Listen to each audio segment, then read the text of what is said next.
missing those days.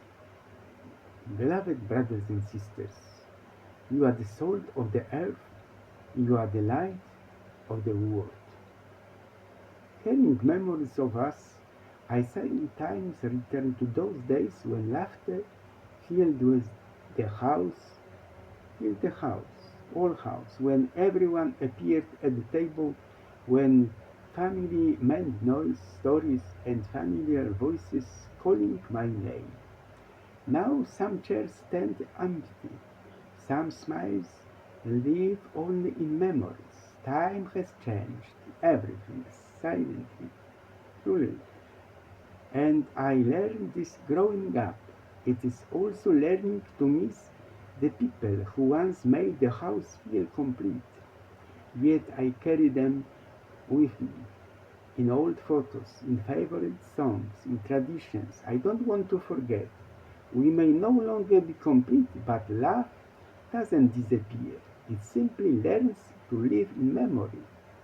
Today, right after the Beatitudes, Jesus invites his disciples to be the salt of the earth and the light of the world. We read this in the Gospel according to Matthew. At first glance, these expressions surprise us.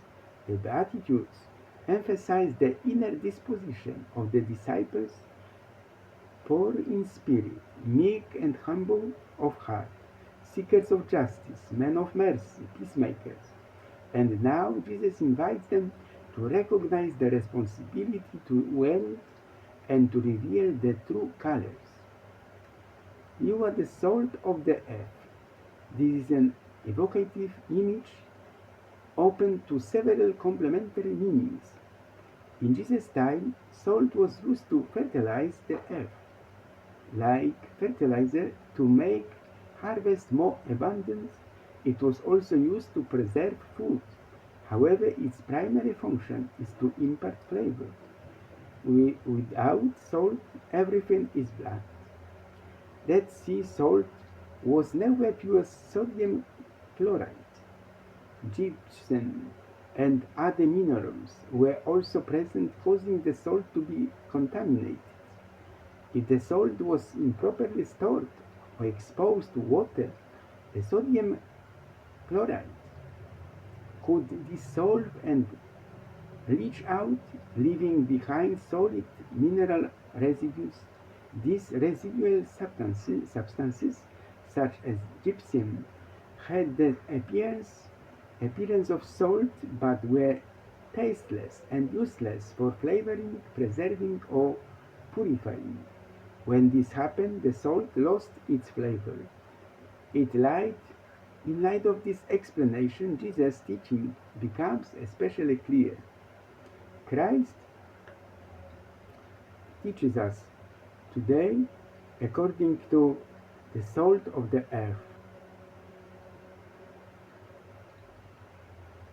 Therefore, invite us to impart flavor to our lives and bring a touch of warmth, brotherhood, and love wherever we are.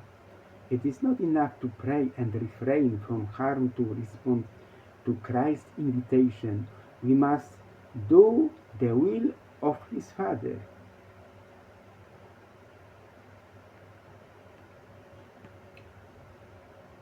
Therefore, besides adding flavor to life, the mission of God's people is also to illuminate our world with the touch of light, symbolized by the candle we received at baptism. This year, on the Feast of Candlemas, presided, presided, presided, presided over by Pope Leo XIV, the German Catholic priest and Cardinal Gerhard Ludwig Miller appeared in St. Peter Basilica. I saw this uh, moment of the Holy Eucharist in internet. Cardinals are always with the Peter of their time.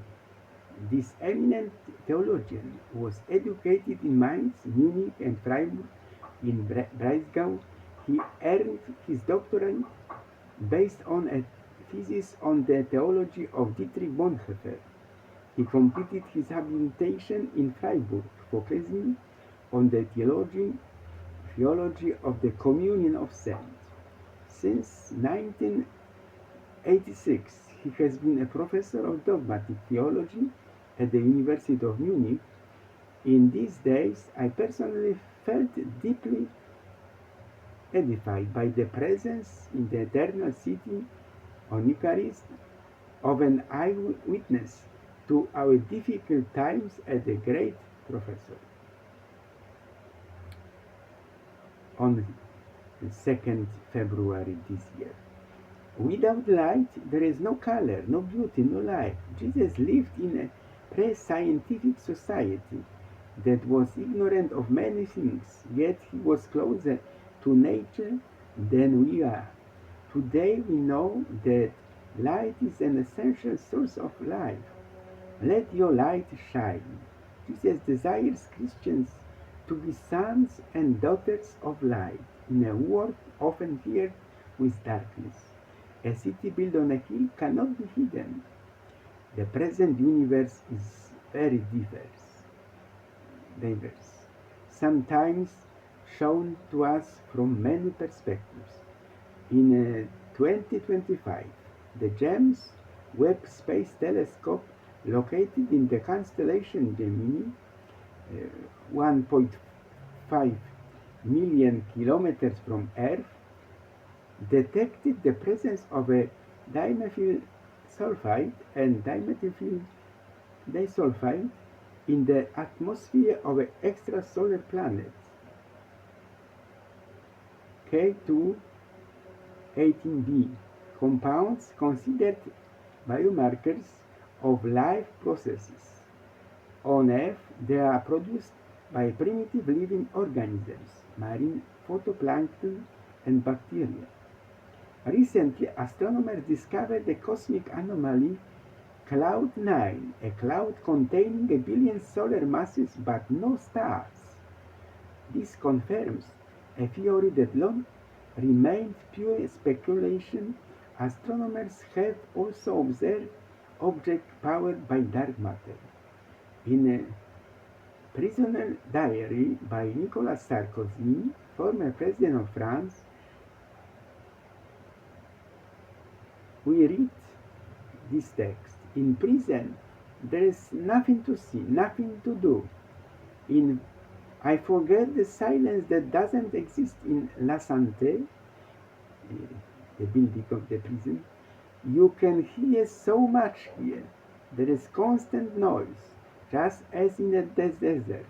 In prison, our inner life deepens.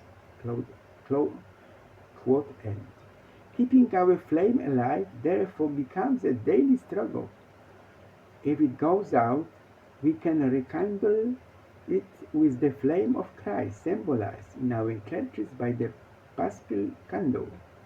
Our faith, therefore, serves to give flavor to life and bring a little light and warmth to the darkness around us.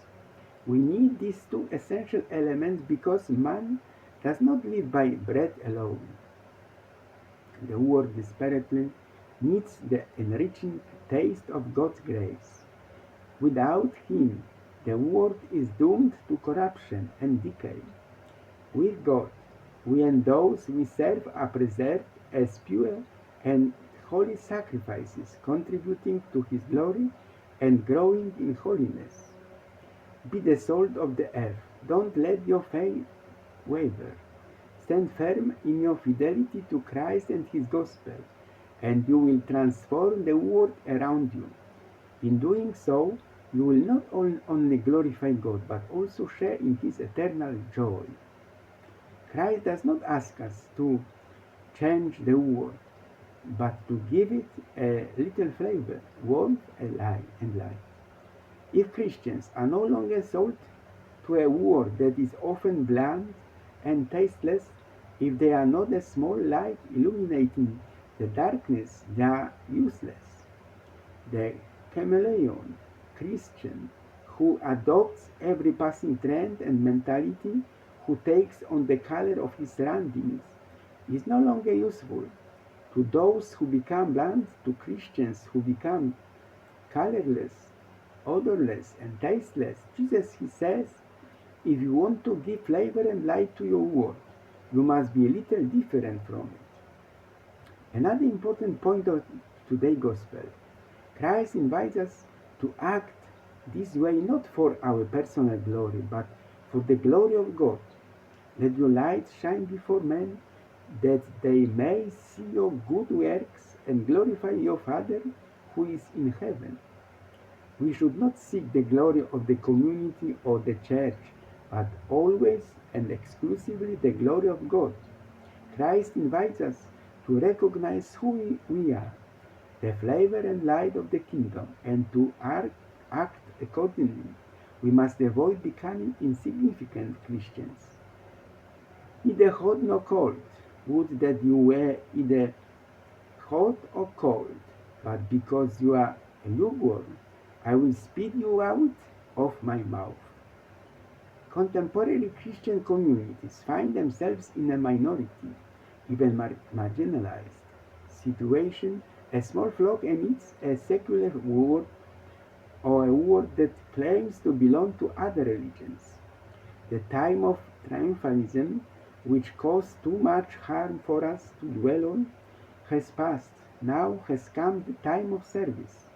You are the salt of the earth. You are the light of the world.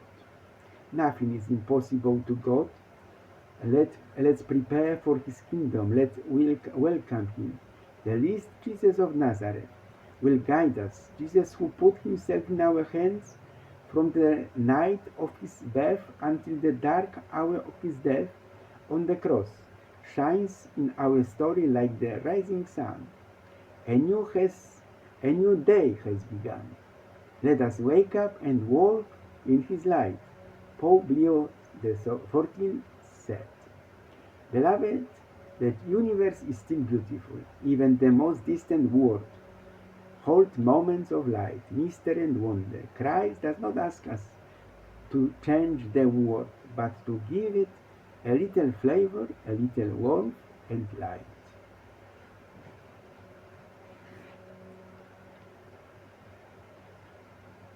I was hungry, and you gave me a food. Are you thirsty, and you gave me a drink? Are you in the prison, and you gave me chance to transform my life for better future?